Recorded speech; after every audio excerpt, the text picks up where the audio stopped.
I remember the air that week. It wasn't in Oppos. Tea just dry. It was electric, the kind of stillness where every footstep on the grass sounded like breaking glass and the wind felt like it was trying to scrape the skin clean off your bones. My name is Miller, and I've spent 30 years of my life running into burning buildings while everyone else was running out. So when the county declared a Stage 5 red flag warning, I knew exactly what it meant. It meant the world was a tinderbox waiting for a single, stupid spark to set it all off. My place, a 12-acre stretch of heirloom apple and peach trees called, in quote, the Bitterroot Grove, in quote, sat right on the edge of the Sun Valley Estates, a high-end development that had spent the last decade creeping toward my property line like a slow-moving concrete glacier. That land had been in my family since my great-grandfather cleared the rocks by hand, and those trees weren't in Oppos. Tea just wouldn't fruit to me. They were a living timeline, a memory of every season my father and I had spent grafting branches and praying for rain. The trouble started on a Tuesday. I saw a white pickup truck with the, in quote, Sun Valley Homeowners Association, in quote, logo idling near my eastern fence, and 3 guys were out there dragging galvanized burned barrels and propane torches toward a thicket of dry brush that hadn't into Oppos. Tea been cleared in years. I walked over there, not fast, not yelling, just with that steady, deliberate pace you learn when you've spent decades managing chaos. And I saw a woman I recognized as Brenda, the new HOA president who'd been elected on a platform of, in quote, aesthetic perfection, end quote. She was wearing a crisp white blouse and holding a clipboard like it was a holy relic, pointing at a patch of overgrown coyote brush on their side of the fence. I cleared my throat and said, in quote, Brenda, I hope you're not planning on lighting those torches. The humidity is at 8% and the wind is starting to gust from the canyon, end quote. And she turned around with this smile that didn't in Oppos. To even pretend to reach her eyes, that kind of practice, corporate politeness that makes your skin crawl. End quote. Mr. Miller, end quote. She said, checking a box on her form, end quote.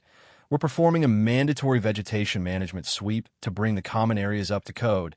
The board decided it's more cost-effective than bringing in a mulching crew, end quote. I stared at her, thinking she had to be joking, and I told her, end quote, the county has a total fire ban. Brenda, no open flames, no exceptions. If an ember jumps this fence, my orchard is gone and your neighborhood is right behind it, end quote. But she just sighed a long, patronizing sound and told me they had a, end quote, private maintenance easement, end quote, that superseded municipal codes, which was the biggest load of bureaucratic garbage I'd ever heard.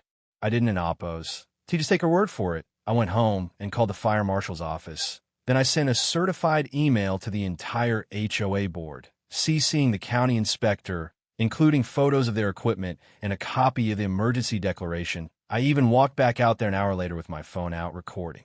I found a guy named Trevor, a real estate agent who'd recently moved into the neighborhood and was now the, in quote, safety liaison, in quote, for the board, and he was actually holding a lighter near a pile of dead grass. I told him, in quote, Trevor, you light that, and you're committing a felony. I'm not kidding. This isn't about your property values today. It's about survival, end quote. And he just laughed this hollow, arrogant sound and said, in quote, Miller, you're just bitter because we wouldn't let you sell your cider at the community gate. Stop being a nuisance or we'll fine you for the Oppos. Unsightly Oppos. Dead wood on your own fence line. End quote. It was like talking to a wall of pure, unadulterated ego. They truly believed that their little neighborhood bylaws made them immune to the laws of physics and the cruelty of nature. That night, the wind didn't in Oppos. Tea died down. It turned into a low, mournful howl that vibrated through the floorboards of my house. And around 2 a.m., I smelled it, that sharp, acrid bite of burning plastic and dry wood. I ran to the porch and saw a glow coming from the HOA common area. They hadn't in Oppos. They'd waited until dark to start there, in quote, clean up, end quote, so no one would see the smoke, but they'd forgotten that fire doesn't in Oppos. Tea stay hidden for long. By the time I reached my eastern ridge, the brush pile was a 15-foot pillar of orange fury, and the wind was picking up embers and tossing them like handfuls of gold coins right into the heart of my orchard. I grabbed my industrial hose, but the pressure was a joke. I found out later the HOA had petitioned the water district to throttle the, end quote, agricultural bypass, end quote, during the drought to keep their community fountains running. I stood there, a man who had saved hundreds of homes in his career, and I watched the first line of my Honeycrisp trees my father had planted the year I was born, ignite like giant torches. The sound was the worst part, a high-pitched screaming of sap boiling inside the bark. And as the fire jumped from tree to tree, moving with a predatory speed, I realized I was watching 50 years of history vanish in 20 minutes. The next morning, the grove was a graveyard of blackened skeletons and gray ash that tasted like iron in the back of my throat, and my daughter, Sarah, who'd grown up climbing those trees, stood beside me in the soot and just wept. It was the kind of silence that feels heavy, like it's pressing on your chest.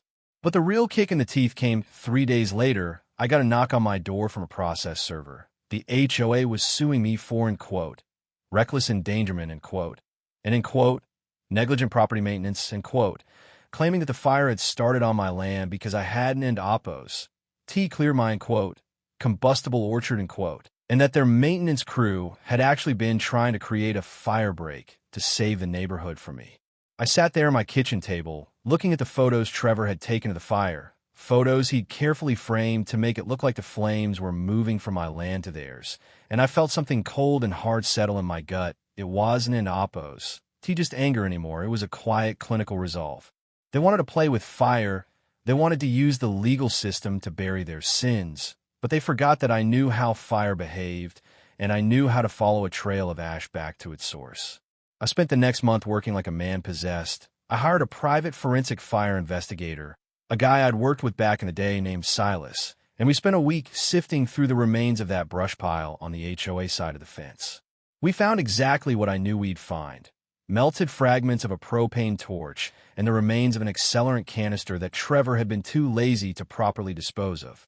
I also reached out to a kid I knew in the neighborhood, a tech-savvy teenager named Leo, who spent his afternoons flying high-end drones for his YouTube channel, and I asked him if he happened to have any footage from that Tuesday night. He looked at me, a little nervous, and said, and quote, "Mr. Miller, I saw the smoke and flew my thermal drone over there because I thought it looked cool. I have the whole thing in 4K, from the moment they lit the first match to the moment the wind pushed it into your trees." End quote.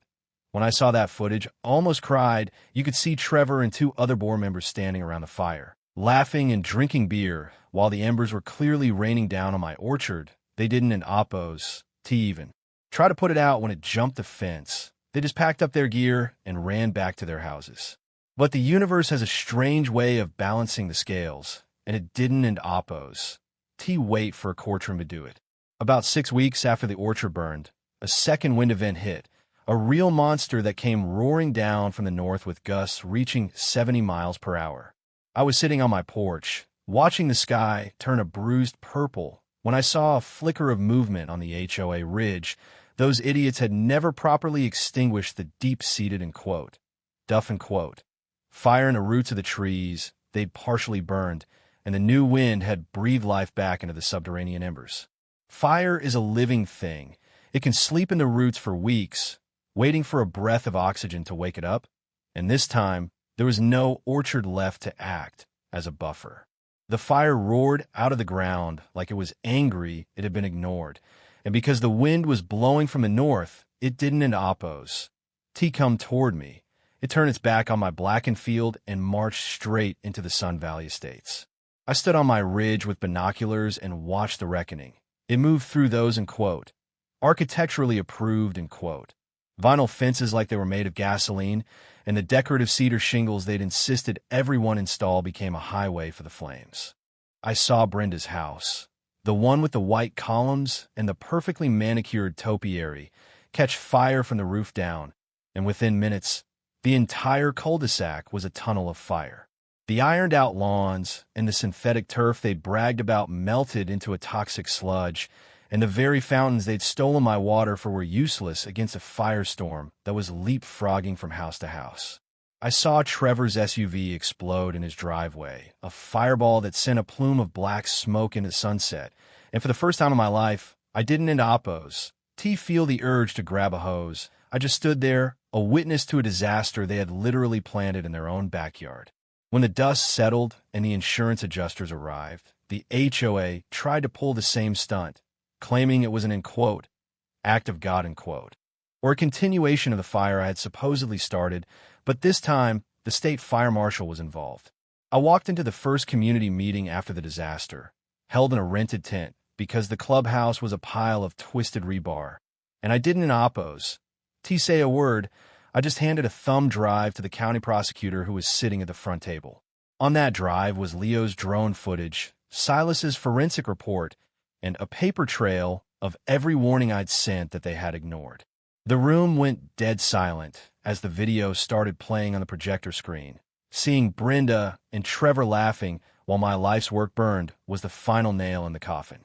The neighborhood, the people who had lost their homes because they'd trusted this board, turned on them like a pack of wolves. The shouting was so loud they had to bring in sheriff and oppos, deputies to escort Brenda and Trevor out of the tent for their own safety.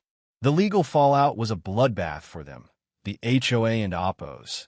Insurance company refused to cover the houses because the fire was caused by, unauthorized, illegal activity by the policyholders, and the board members were held personally liable for gross negligence. Trevor ended up losing his real estate license and faced criminal charges for arson by recklessness.